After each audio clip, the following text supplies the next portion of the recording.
It's a pleasure to be here. Thank you for Shumei for inviting me out here to talk. I always love talking about olive oil. Can everyone hear okay? I'm not usually a microphone guy, but I'll do my best here.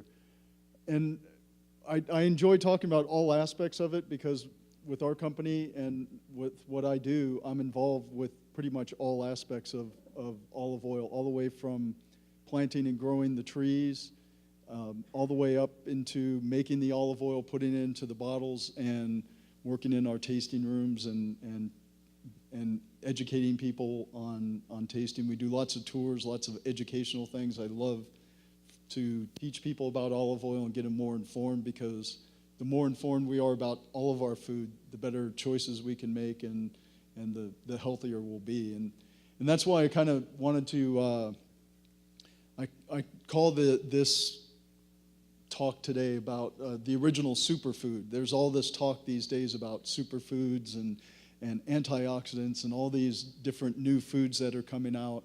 And I like to think of olive oil, which has been around for centuries, and it's been made for well over 8,000 years on this planet. It's always offered a lot of the things that these superfoods, but it takes it a step further, and that's kind of what I wanted to dig into today. I haven't talked as much, or won't be talking as much today about growing the olives. I want to leave that more to if there's questions about the growing process. Talking more about the olive oil itself, how it's made, some of the benefits, the health benefits of it, how to tell about real olive oil, and all those types of things. Extra virgin. How many people use extra virgin olive oil? How many people use olive oil? Does everyone, all of you, use olive oil? That's good. That won't be the first time or the last. But olive oil, how many people buy olive oil in the grocery store? Some of you. We'll talk a little bit about that and what to look for and what not to look for and everything, because it's really it's an interesting business. And the more that I got involved with it, the more it got interesting, and the more you have to learn about it. And when you do, you're going to be really amazed. So we'll talk a little bit about that. We'll talk about the process of making the olive oil, the history of olives, because the history of olives is really interesting. It's been around, like I said, for well over 8,000 years as far as a cultivated product. It was picked in the wild long before that, but the cultivated groves of olives go back about 8,000 years. Trying to figure out there we go. That's how it works. All right, so basically this has always been thought of as a Mediterranean plant. The historical tomes about olive oil talk about how it started right around the Levant area and maybe in Lebanon, Syria, in those areas, and then it spread throughout the Mediterranean basin, because the olive tree really loves the Mediterranean climate. It needs a climate that is warm in the summer and dry, most of the moisture coming in the wintertime, not too cold of a temperature. It can take some frosts, but hard frost for a long time will kill the tree. So it needs a very temperate climate, which it found throughout the Mediterranean, and it thrived all around the Mediterranean Ocean. When we think about olive oil today, we tend to think about Mediterranean climates, mostly Italy. Every time I go somewhere, everyone's talking about Italian olive oil and like the Italians invented olive oil. As we did more research on it, we were doing a project at our ranch working with UC Berkeley, the entomology department, and there's some pests, some invasive pests that have come into California from Europe that are attacking some of the olive trees, and there's no predators for that particular pest. So generally, wherever there's a pest, there's a predator. So they had to go back to find the original area for olive trees to find this predator. So they searched the Mediterranean for this predator, couldn't find it anywhere around the Mediterranean. So they had to dig in deeper. They had to do some genetic research. They've come to find out that the olive tree really originated in sub-Saharan Africa. It's an African plant that was brought across the desert to the Mediterranean. When it was brought from sub-Saharan Africa through the desert, they brought the pest with them. It was in the fruit and on the plant when they brought it to the Mediterranean. But the predator that lives naturally in sub-Saharan Africa couldn't make the trek along with it because it's almost a microscopic wasp. It's a very tiny wasp. So it stayed in Africa. So all throughout the Mediterranean, they have this pest, the olive fruit fly. And here in the United States, we now have it as well. So we just introduced some of these new parasitic wasps into UC Berkeley has periodically been doing it throughout the state, and so we were part of that project. So come to find out, it really is truly like a lot of things human, has its roots in sub-Saharan Africa and then spread from there. But the Mediterranean is where the olive tree has its big history, where it's been cultivated more. It's been olive oil has been produced. And then it spread from the Mediterranean to the New World. It's been a big crop in California for centuries, almost since California was founded, or not founded, but explored by the Europeans. The Europeans, the Spanish, who came to California, brought with them a lot of plants that they had at home, and California reminded them, climate-wise, a lot like home. And they brought with them olive trees, they brought citrus, they brought grapes, they brought almonds, all of which have done very well in California and continue to be big crops. So and olives thrive in all these Mediterranean climates. Now Chile is becoming one of the largest producers of olive oil, Australia, South Africa. But because of its limitations, especially with the cold, it is limited to very, very few places on Earth where it can be grown. Because of the cold, and it also doesn't like damp summers. So tropical places, olive trees don't thrive as well. So it has very small bands of where it can be grown. In the United States, 99% of all the olive trees grown in the United States are grown in California. They've been trying to grow up in Oregon. I have some friends in Oregon that they're troopers. Every year they think they're going to do better and better, and they're having at it, but it's been difficult for them. I'm heading to do a talk next week in Texas where there's been a lot of planting of olive trees.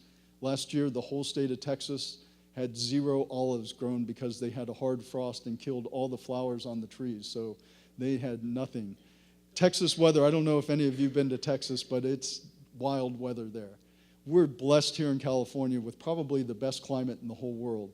Not that you could tell today. It's middle of February. It's this horrible weather we're having out here today.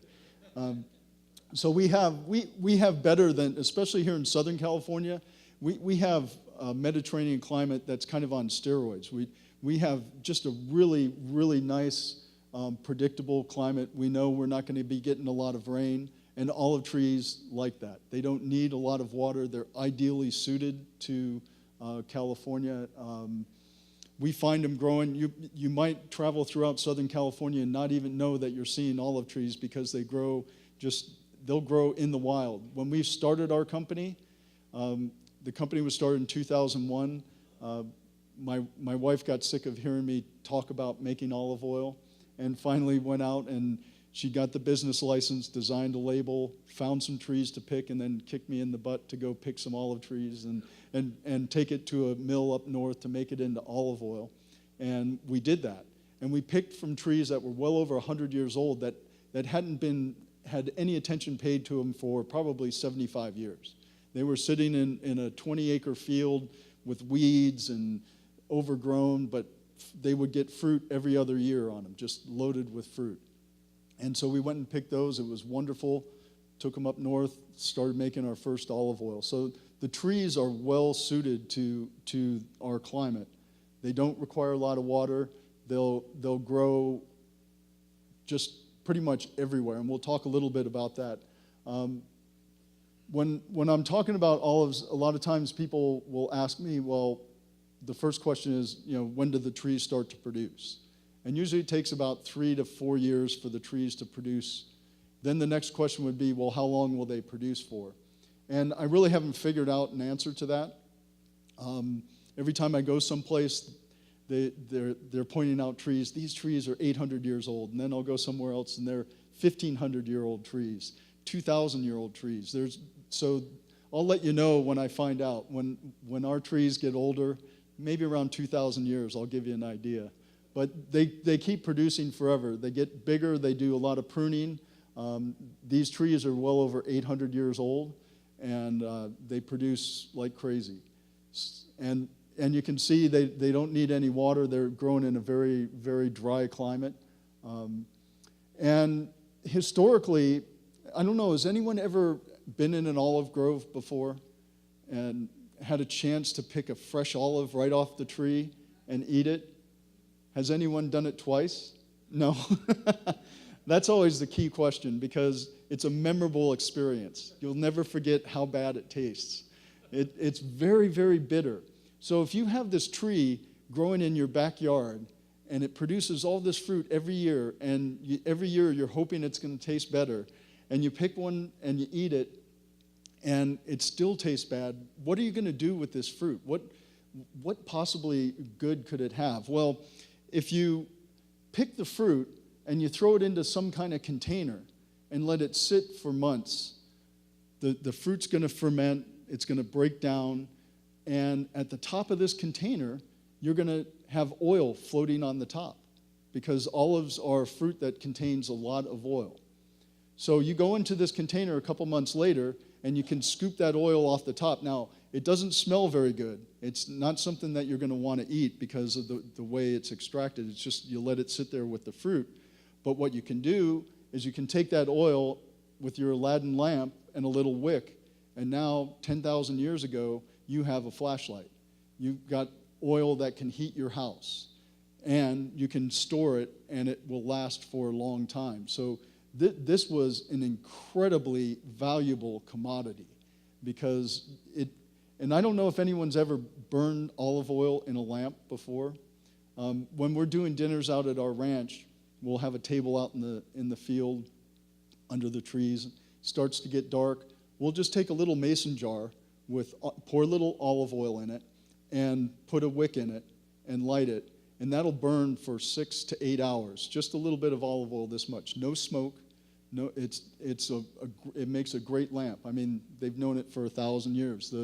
Those Aladdin lamps were fueled they weren't fueled by kerosene or gasoline. They weren't pulling gasoline out of the ground. It was olive oil. And that's what the first uses of olive oil was. So that tree that was grown in your backyard with that nasty fruit actually had a lot of value to it.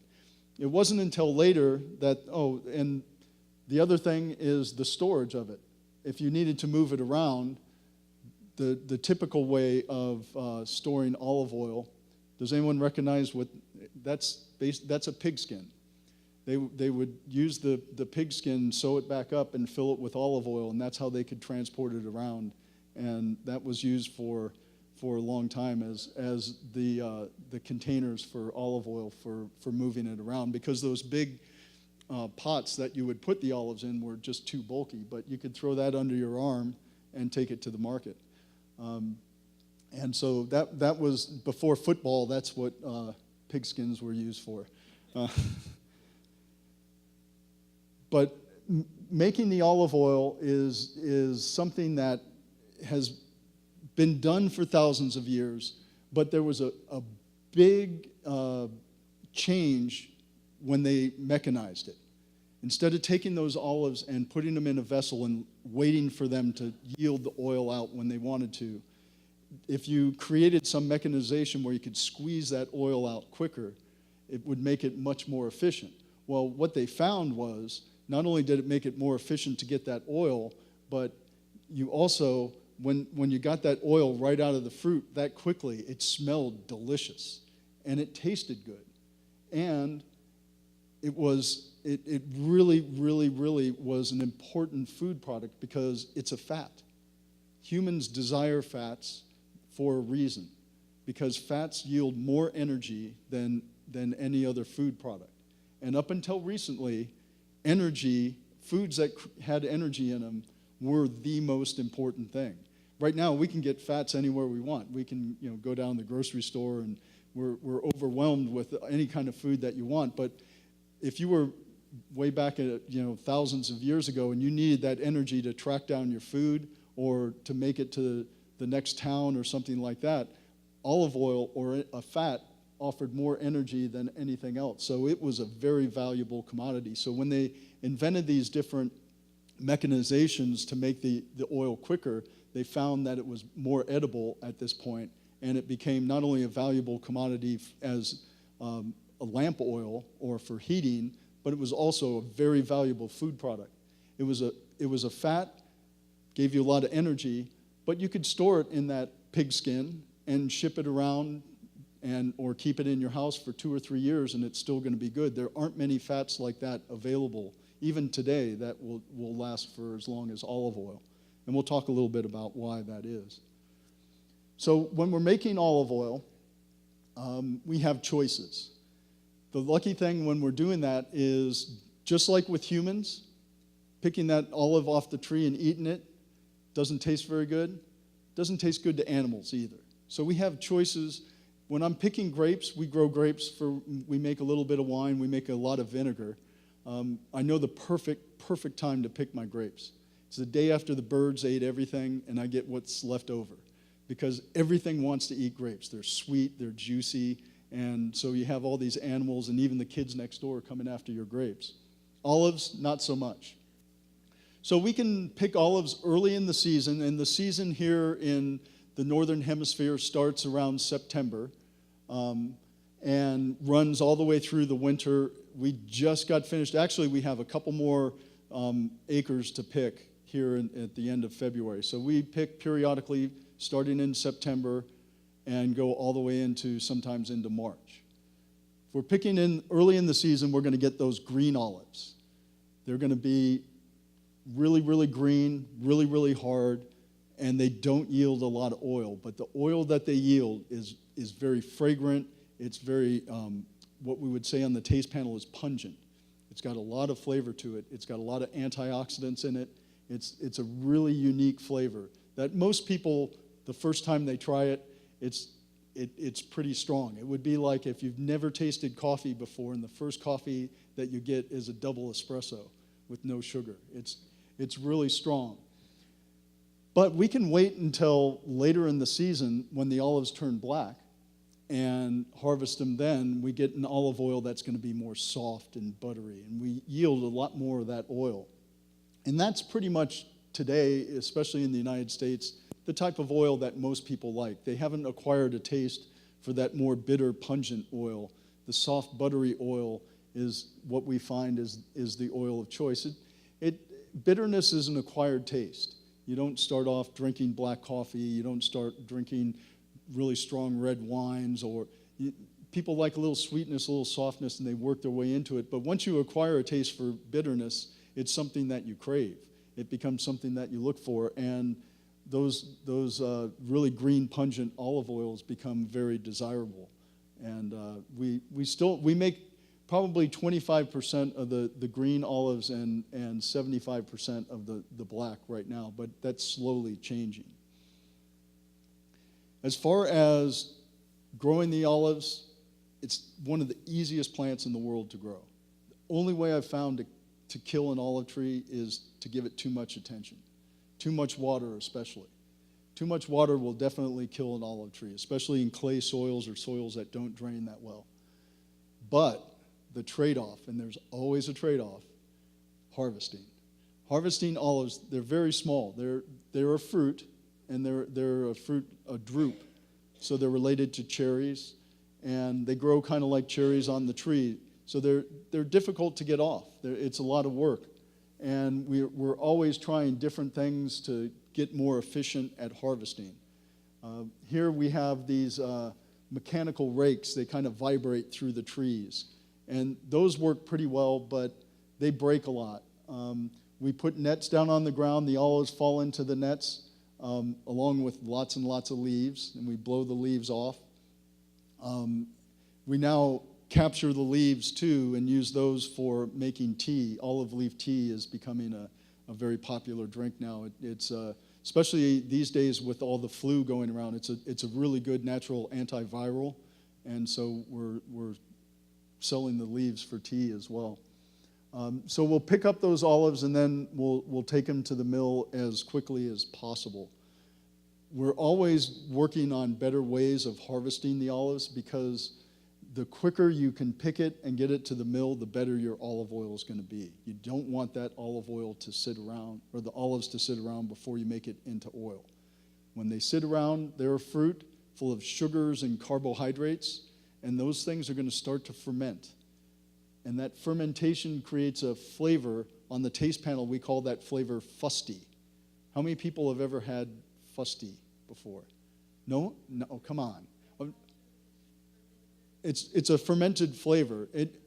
If you don't think you've had fusty, those of you that raised your hands when you said you've bought olive oil in the grocery store, you've had fusty, because most of that olive oil, it's the olive oil flavor that we've in the United States have become accustomed to is what olive oil is supposed to taste like. It's that strong flavor. You want to use olive oil for certain dishes, but it's got that strong flavor that smells like those canned olives. You know, when you open that can of black olives, it kind of smells the same as your olive oil, and you think it's supposed to be olives. Well, those black olives are actually fermented to turn them black. And that smell in the black olive can is a fermented smell. So when your olive oil smells like the can of olives, it's not because that's what olives are supposed to smell like. It's because it's fermented. And a lot of that is because most of the olives that are made into olive oil throughout the world aren't picked quickly and brought to the mill, but they're picked off the ground, and usually once or twice a week, and then brought to the mill. We want to make sure we're milling our olive oil. What they say to make really good olive oil, if you go to UC Davis or something like that, is you want to mill it within 24 hours. We think 8 hours is a long time. We don't want to wait that long. The sooner the better as far as making good olive oil. So we've actually built one of our mills. It's on a 40-foot trailer that we can take because we farm olives all around Southern California. So just like driving here today, it's supposed to be an hour and a half drive. It ended up being 2.5 hours because of traffic. In Southern California, we hit lots of traffic. So we want to be able to park our mill right where the trees are, and as they're picking it, we can make it into oil. Once it's made into olive oil, it's very stable. When it's in the fruit with all the carbohydrates and the water and everything, it's prone for fermentation. So we want to pick the olives as quickly as possible, bring them to the mill, make it into oil where it's going to be nice and stable. So every year I'm going to some kind of exposition or something like that where they're selling the newest, greatest tool to pick olives, and I'm always a sucker for gadgets, so I'll usually buy it, and it usually breaks within like 2 or 3 days, or it's too heavy, or it flings olives all over the place. So we're back to those pneumatic rakes, but usually the tool of choice when we're picking olives is a bamboo stick. And you hit the trees in the right spot, and the olives come raining down. When you get good at it, you can tell just the right spot to hit them. So that's basically the way that we harvest olives. Now, in some areas of the world, they don't have a lot of labor. I worked at a mill in Australia. Australia, beautiful country. There's a lot of wide open land. There's not a lot of people in Australia. And they have lots of olive trees there. So in all of their industries, in all of their agriculture, they have issues with labor because it is an island. There's not a lot of people coming to that island to work. So they have to get creative. If you ever want to look at creative machinery for agriculture, go to Australia because they've had to figure it out. And so I got to drive one of these machines. They call them a Colossus. They go over fully grown trees. Incredible. They're great equipment for harvesting olives. Very efficient. You can run them all day long. The problem with the Colossus is it's a big machine. That doesn't fit on any kind of a trailer, so you can't transport it. So wherever you build it, you have to build it in the field, and then it stays there for its whole life. And it costs about $1 million. So you need a field that can handle $1 million machine to be able to build one of these. And so, and it has to be incredibly flat. Those machines are so big, if they get on slopes, they tend to tilt and fall over. So those requirements here in Southern California don't really work too well. There's a couple areas that we might be able to use it out in Imperial Valley, but other than that, we're always planting on slopes and in smaller areas. So this machine, although it works really good and it's fun to drive, it's not going to be working too much here in Southern California. But it is a beckoning to the future. Now, traditionally, you might have seen pictures of stone mills. This is a traditional stone mill, and this was the way the next permutation in making olive oil more efficiently. Instead of just throwing the olives into some kind of bucket or container and letting the oil naturally rise to the top, they would crush it first using stones or that's not. The video is supposed to be. It's actually that stone is operated by humans. There's big poles on it. Unfortunately, the video isn't. Yeah, the video is supposed to come up, but I don't see it coming up. So yeah, it's not. Well, anyway, those stones go around, crush the olives, then they're put onto mats. The mats, now we need to press them. Has anyone ever been to like a cider mill before where they make apple cider? It's basically the same thing. We're making fruit juice. Olives are a fruit. We just crushed them up. Now we're going to squeeze the juice out of them. It gets layered onto these mats, and then you need some kind of device to squish them. This is another video, so I'm not sure if it's going to work or not. But yeah, it's. So the way that this works is it's a big wooden screw that's hooked to a lever that presses those mats. And the lever on this particular mill is probably 50 feet long. So it's a big 50-foot long tree that they carved into a big lever, and it's attached to this screw that you turn by hand, and the screw is a wooden screw. And this is the way, so they would screw down and press the olives on those mats, and the juice would flow out, and then they would capture it in some type of a vessel.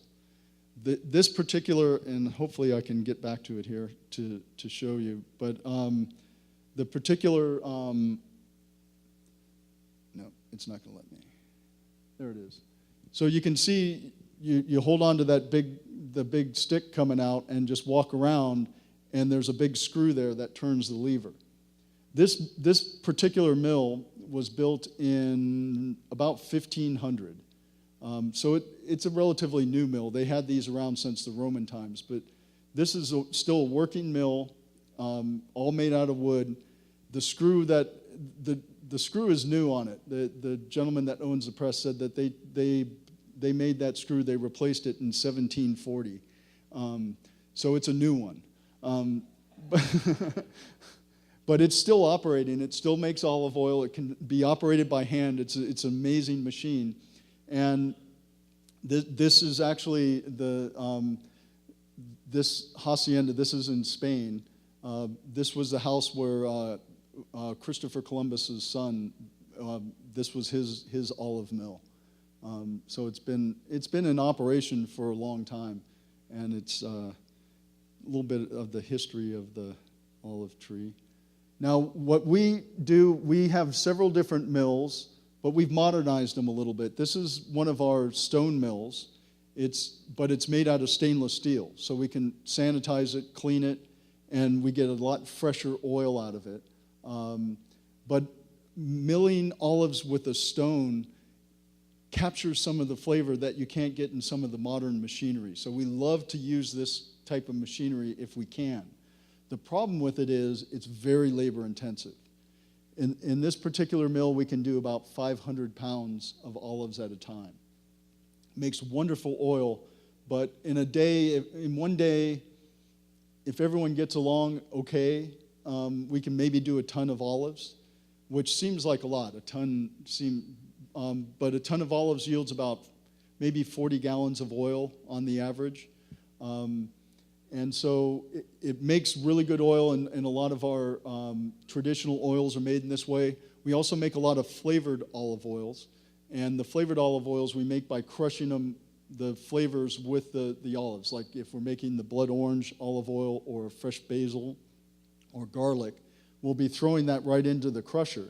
Well, the stone mill is a very gentle way to make the olive oil. It doesn't crush really hard, so we don't get as much flavor out of it. So we have other more modern mills where we do that. But for some of our good traditional oils, we will use the stone mill. Once again, a video that... Now, this is another modern mill. This is the way most olive oil is made in the world today. It's in a centrifuge. So the olives are crushed really quickly in a hammer mill, and they go into these horizontal cylinders that spin at about 3,500 RPM. And what that does is it pushes all the solid material to the outside, keeping the lightest material in the middle, where they have a tube. The lightest material is going to be the oil, right? Because the solids are heavy, then you have a ring of water, and then the ring in the middle is going to be your oil. So with the little opening in the middle, the oil just pours right out. So it's pretty efficient. The olives are getting crushed. They're mixed a little bit, and then they go into the centrifuge, which separates out the oil and the water and the solids. We operate a couple of these centrifuge machines. Our biggest one does almost 2 tons in an hour, which for us is like fantastic. This particular mill here, you can see, from what you can see, there's like 8 of them. There's another 8 on the other side. Each one of those centrifuges does 12 tons an hour. It's a mill in Spain. The Spanish make, just in this one mill, they probably spill more olive oil in a day than we make. They make incredible amounts of olive oil there. I don't know if anyone's ever had the pleasure of going to southern Spain. Great place to visit. But you can drive for hours and hours and hours through olive trees, just hillside after hillside. 45% of all the olive oil made in the entire world is made in Spain. And this is actually an exception. This is a really beautiful modern mill. Most of the mills in Spain don't adhere to the cleanliness that this one does. They're a little bit stinky. But this is a really nice mill. But no matter how you make the olive oil, you end up with a beautiful oil coming out right from the olive. You don't need any chemicals to get it out. You don't need any heat treatment or anything like that. The olive's just going to yield its oil on its own, which is what makes it so incredible and why historically it's been significant for a long time, because you don't have to do a lot. You don't have to have an industrial process to get this to happen. And when you put a little cup in there and taste this right when it comes out, it's absolutely delicious as well. Now, if we compare this is just like a little chart of a seed oil manufacturing process, because now we have access to all these other fats. Before, you had your olive oil. Actually, in Europe, they divided the world into the people that ate oil and the people that ate butter. And it was the North and the South kind of thing. Everyone in the South, in the warm climates, used oil for all their cooking, for all their fat. The people in the North who couldn't grow the olive trees used butter for all their cooking and everything. Now we have access to just a plethora of different edible fats. A lot of seed oils. Seeds contain a lot of oil per ton. Olives generally are right about 15 to 20%. There's some seed that have maybe 35 to 40% oil in them. But the problem is getting it out. There's a reason why we haven't been using cottonseed or any of these other seed oils. Sesame is an exception to that. Sesame is fairly accessible. You still have to heat the seed up to get the oil out in any kind of a quantity. So you kind of degrade it a little bit, take some of the antioxidants and everything that are naturally present. But this process is highly industrial. It's pretty efficient. But because extracting oil from anything with hexane gets almost all the oil out. Hexane is great at taking oil out. Not so good for humans, though. So you have to then take the hexane out, separate the oil. Now you have an oil that really stinks. It's almost black in color. So now you have to deodorize it. You have to decolor it. You have to filter it. You have to do all these industrial processes, all done under heat to get your seed fat. And this is pretty much whether you're making coconut oil. Some coconut oils, they'll do what they call an extra virgin process, which is hard to find, but is pretty nice oil as far as flavor is concerned. But most of the seed oils, like canola, how many people use canola oil? No one? If you're buying olive oil in the grocery store, you're probably using a little bit of canola because they usually cut it with. But how many people know what a canola is? Yeah, rapeseed, right? Yeah, Canada oil. Yeah, and so it's really just a marketing term. But there's all these seed oils that make edible fats very cheap, but they're not real healthy for you. Even some of these, like they say that you see advertising now because health benefits of fats are big. You're going to see that they're monounsaturated fats, and they're going to lower your cholesterol, which up until recently, lowering cholesterol seemed to be a goal of people, because if you lower your cholesterol, your heart's going to be better off. Well, there's a lot of research out right now that shows that it's not the cholesterol that is hurting you as much as it is inflammation that's hurting your heart. So, and the types of monounsaturated fats that you have make a big difference, and we'll talk a little bit about that as well. Because there's more to it. We're always looking in our modern society for the magic bullet. You want something that's always going to be like easy. And if this is good for you, more of it's got to be better for me. And I'm going to believe any research that I see on the internet because it's got to be true, right? So, if you see that this is a healthy fat or someone is using it in their diet, that it's got to be good for you. There's no silver bullet. There's no easy way to do it. You've got to eat right. You've got to have a good diet. It's got to be balanced, and there's not going to be one superfood that's going to help you. But in saying that, olive oil is definitely a superfood. No. But they do find that cultures, there's two, what they call them diets, but I just like to call them more like lifestyles. The Mediterranean lifestyle, where you eat a lot of fruits, vegetables, nuts, very small portions of protein, and your fat is generally plant-based from olive oil, have the lowest risk of heart disease and cancer. The other is diets that have fish fat as part of their diet as well. So those two things definitely, those lifestyles and not necessarily diets. Diets always sound a little bit too like constraining. So as we talked about, fats are definitely energy. My wife likes this one. Because that's what fat is. It's nature's way of storing energy, and our body needs it. Our body needs not only that energy, but if you think about every single cell in your body has fat that keeps it together. It has a ring of fat around it to keep everything else out of it. That's what the cell membranes are made out of. If you're not getting enough fat, you're not giving enough energy and enough consistency to your cells. And we've gone through a long period here in the United States of these low-fat, no-fat, diets that have really hurt our health in a lot of different ways. So fat is definitely not a four-letter word. It's something that we need. It's just where we get that fat from, and being cognizant of that's more important. You can see out of all the foods, it has more energy content. So it is important for us. And if you think about where fat comes from in the olive oil, it's pretty remarkable what happens. The sunlight hits the leaves, the leaves go through photosynthesis. That creates energy within the plant.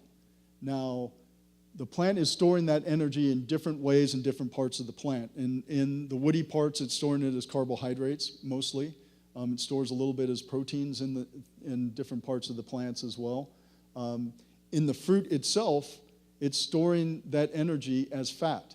There's little cells in the fruit that are stored fat from the solar energy, because when that fruit falls off the tree to the ground and underneath the soil, when the seed is starting to put out its first roots and its first leaves, it needs some energy. It doesn't have solar energy at that time. So it's getting that energy from the fat that's in the fruit. And so basically, olive oil is stored solar energy. The plant has taken that solar energy and stored it in the cells of the fruit to give the energy to the seed. That's all it is. And when we're making olive oil, we're just interested in the fat. We're leaving everything else out, and we'll talk a little bit about what happens with all that. So you have these different things. You have the fats, the proteins, the carbohydrates. There's all kinds of different ways of getting all of these. And, if you had 15 people come up here and talk about the best way to do it, you get 15 different opinions on what the best balanced diet is or something like that.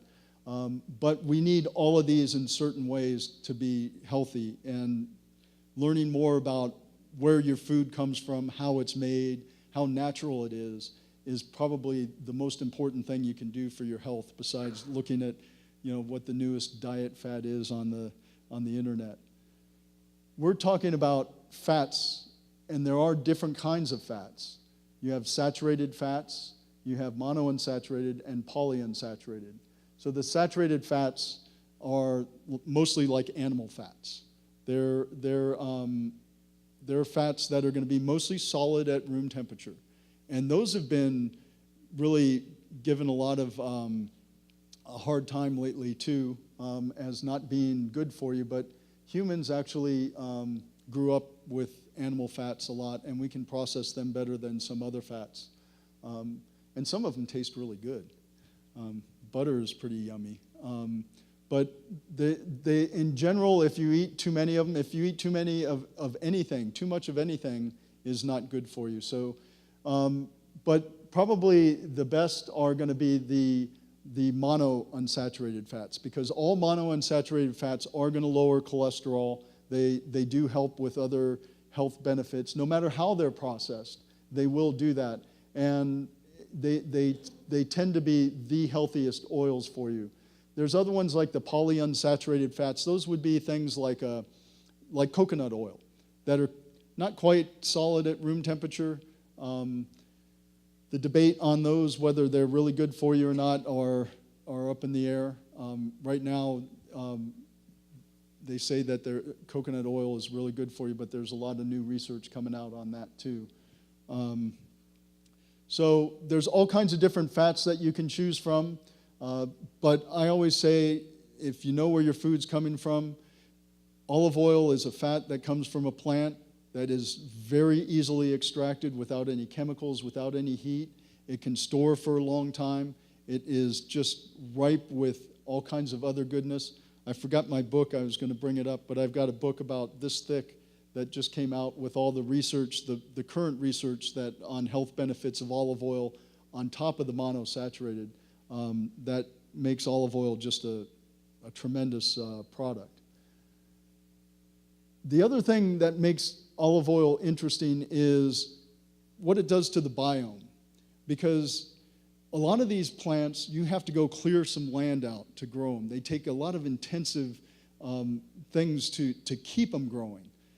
With olives, traditionally, where you would grow the olives, you'd come to a valley, and in the valley floor by the river where all this nice soil is, that's where you would plant your row crops and your vegetables and everything. As you moved up the hillside, the soil got a little bit tougher. So maybe you'll throw grapevines in there, because the grapevines can handle a little bit tougher soil. You get to the top of the hill where it's nasty and rocky and craggy and nothing's going to grow, that's where you throw the olives, because the olives are going to do great there. And you can throw them up there and kind of ignore them. in about 5 or 6 years, you go back up there and start collecting olives because they'll do fine on their own up there.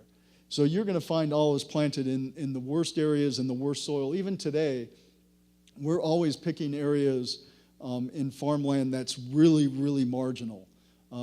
We've got experiments going right now, growing olives in soil that has been so salty that weeds don't even grow in it. And we're starting to have a lot of success with it. So they're just occupying areas that nothing else is going to grow. So you don't need to take over some other environment to grow the olives. And they're pretty easy to grow. They don't need a lot of water. We do water in a lot of our groves to make sure that there's water in the springtime so they have a consistent crop. As I mentioned a couple times, if you see wild olive groves, you're only going to see a crop every other year because when they're left on their own, they become alternate bearing. So with being in the business of trying to be consistent, we try to keep a consistent crop. And so we will use a little irrigation when we can, but we still have some dry farmed olives, and we generally go there every other year to get the olives. And we get a big crop. Now, we talked a little bit about making the olive oil. About 15 to 20% of the fruit is oil. So that means that 80% of the fruit is not oil. And we need to do something else with it. Well, this is what it looks like after it comes out of the centrifuge. Not the oil, but the other end. This is all the solids, and this is a machine that mixes the water and the solids together. We call it in the industry a two-phase machine because it comes out in two phases. One phase is the oil, and the other phase is the solid. And we found that this is the best way to get the olive pomace, we call it the olive pomace, out. And you can see it has different colors. Different types of olives give different colors. We'll take this. Consists of about 30% of the weight of this. Although it looks like it's mostly solid, it's actually mostly water. And if you ever eaten all of that bitterness, most of that goes into the water. A little bit goes into the oil, but most of it's in the water. The bitterness is also raising the acidity level of the water. So that water that's mixed in with that solid is going to be a very good natural herbicide. When we spread that back out into the field, it's going to kill a lot of the small weeds. The solids are going to be a great natural compost, and so we're putting all the rest of that back into the field. The other thing that's interesting, if we think about, once again, what olive oil is, it's just stored solar energy as fat. That means that everything else that fruit took up, the potassium, the little bit of nitrogen, that's all in the water and the solids, and that's going right back into the field. So that means we don't have to bring in any outside fertilizers or anything like that, because when we're putting this back in the field, we're taking everything that the plant took up out of the ground and putting it right back in there. So the only thing that we're removing from the property is stored solar energy. Everything else stays there and goes right back into the soil. So we don't have to do additions or anything like that. So it's a real natural circle of life. A little bit about extra virgin olive oil. I want to, after we're done here, I think we have a table where we can do a tasting. And I want to take you through a little tasting so we can kind of see this in reality, all these differences. But I wanted to bring up a little bit about extra virgin. Extra virgin is, first of all, in general, I've always thought it's kind of a strange term, because who's ever heard of an extra virgin? I mean, it's just a weird, and so as I dug into it, come to find out, it's just a made-up name. Virgin olive oil is a term that's used throughout the olive oil making world, because virgin olive oil is olive oil that has nothing else in it. It's just the olive squeezed out. You take the oil and you separate it. That's it. Nothing else. So that's virgin olive oil. Makes lots of sense. The Italians, we make better olive oil. Ours is extra virgin. So they came up with all these rules on what extra virgin was, and those rules were basically just trade barriers. They came up with some chemical components that their olive oil met that North African olive oil didn't meet, or the Spanish olive oil didn't meet, and so they could say that theirs was inferior to ours. And so that's where the term, it started off as a trade barrier. And then it just became kind of in the lexicon of, and everyone thought that this is what it should be. So generally throughout the world of olive oil making, they've kept those standards. So if you go to Spain, they're making extra virgin olive oil. If it's labeled extra virgin, it had to go to a lab to be tested for about 5 different chemical properties and had to pass all those. Then it goes to a certified taste panel. The taste panel is tested 3 times a year to make sure that they know what they're doing, that they understand what all the flaws in olive oil are. Because once it passes the chemical test, it goes to a taste panel. The taste panel tastes that olive oil, makes sure there's 0 flaws in it, and there's some positive characteristics. So then it can be called extra virgin olive oil. We have the same panels in the United States. I sit on one of them. We certify olive oils all the time. I'm proud to say in California, less than 2% of the olive oils submitted ever fail. We make really good oil here, real high quality oil. The big problem though is we have no laws for imported olive oil. So imported olive oil, they can slap extra virgin on it.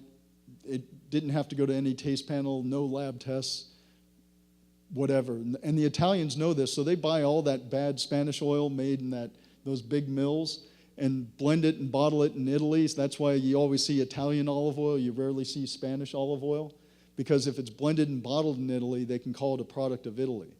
If you look at small print on the back, you'll see it says made from olives from Spain, Turkey, Tunisia, and they ship it to the United States because we have no laws and we don't know any better. We've always thought that that's what olive oil is supposed to taste like, and not the fresh, fruity, fragrant fruit juice that it's supposed to be. When you walk into our mill, when we're crushing the olives, the first thing you smell is this aroma. You've never smelled it before, but it's incredible. The second thing that happens is you're hungry, because that smell also makes you hungry. It's like fresh baked bread or something.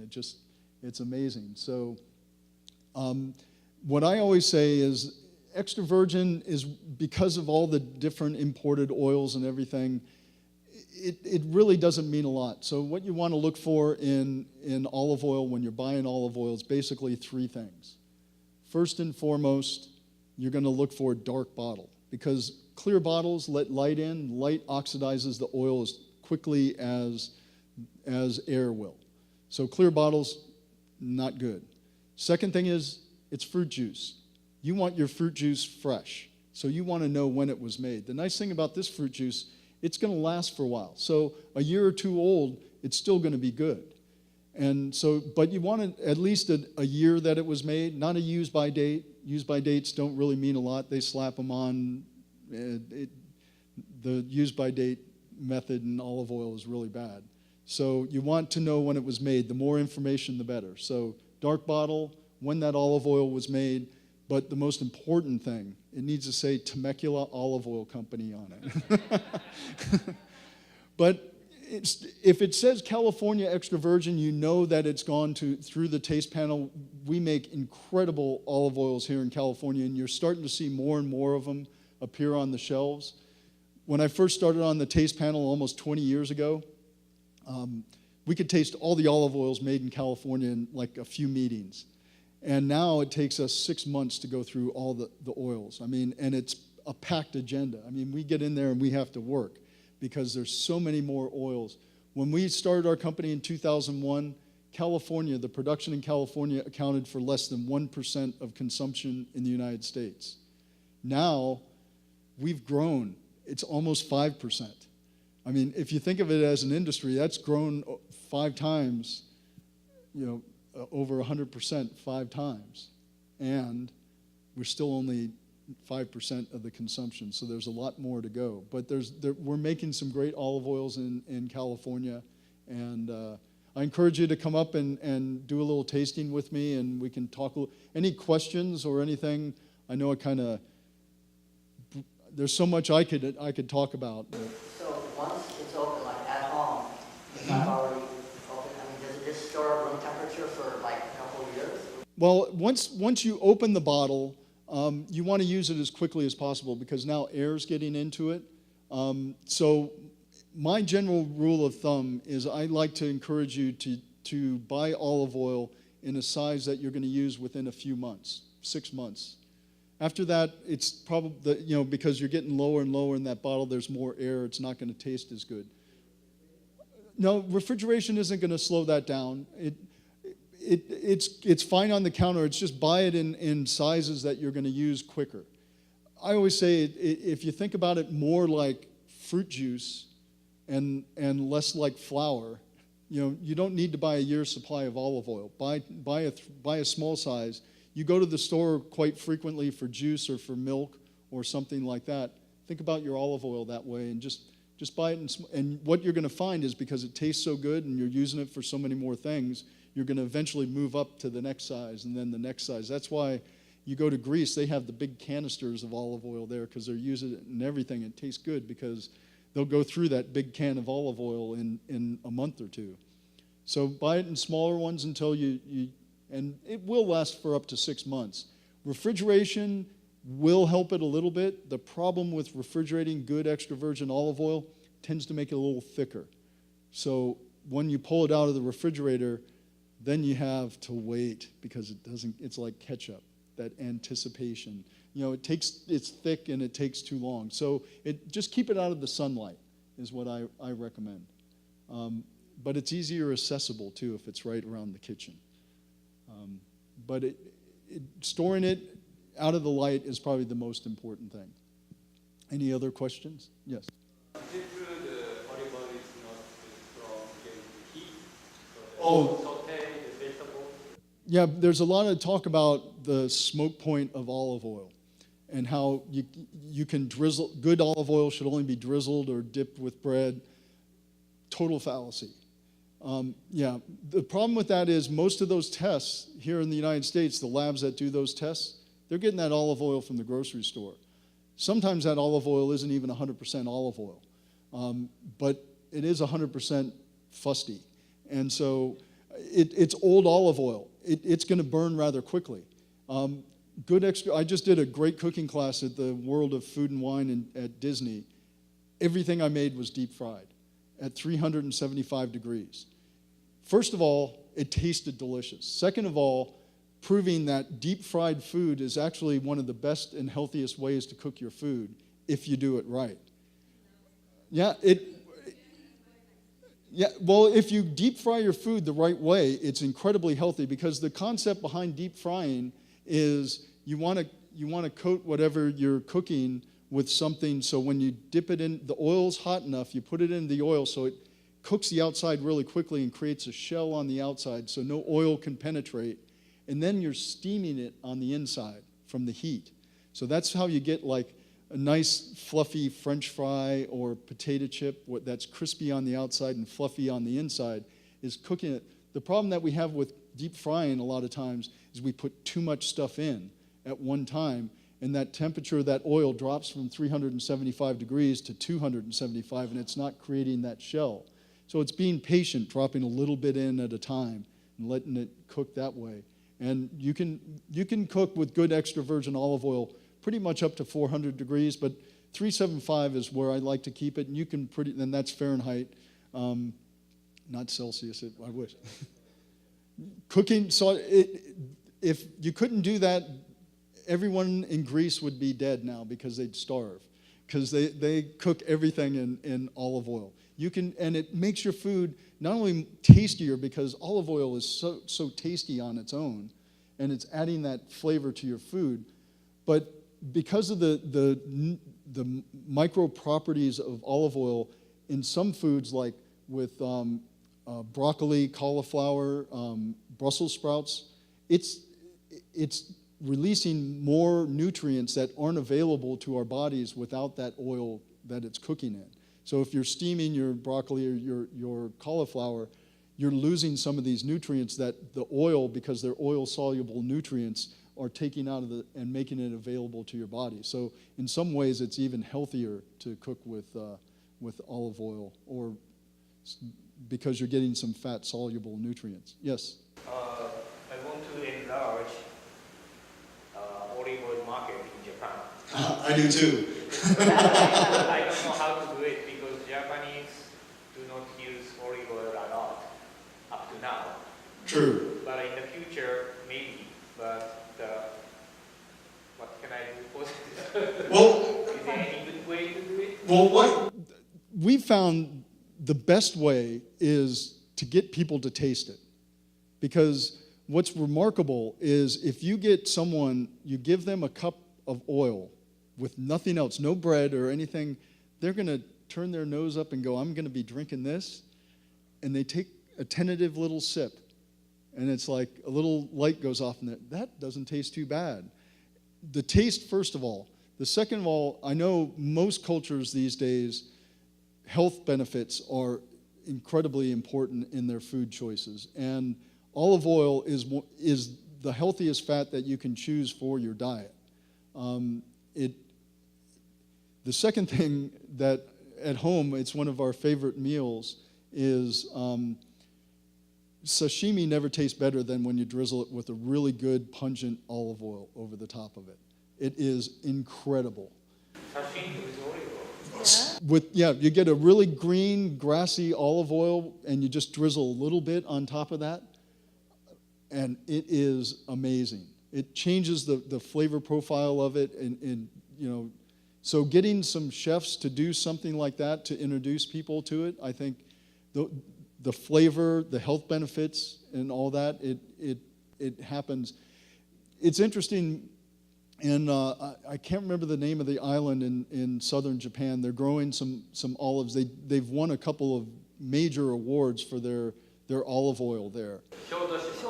Yeah, and it's really good oil. They're growing some mission olive trees there, making incredible. And I think it's becoming kind of a little tourist mecca as well. It's becoming kind of a cult thing, which I think eventually goes into the mainstream.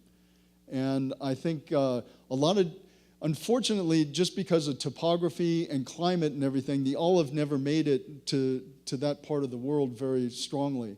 And as far as growing it, it's going to be difficult. I mean, there aren't a lot of places in Japan you can grow olives. Even in China, with its landmass, there aren't huge areas.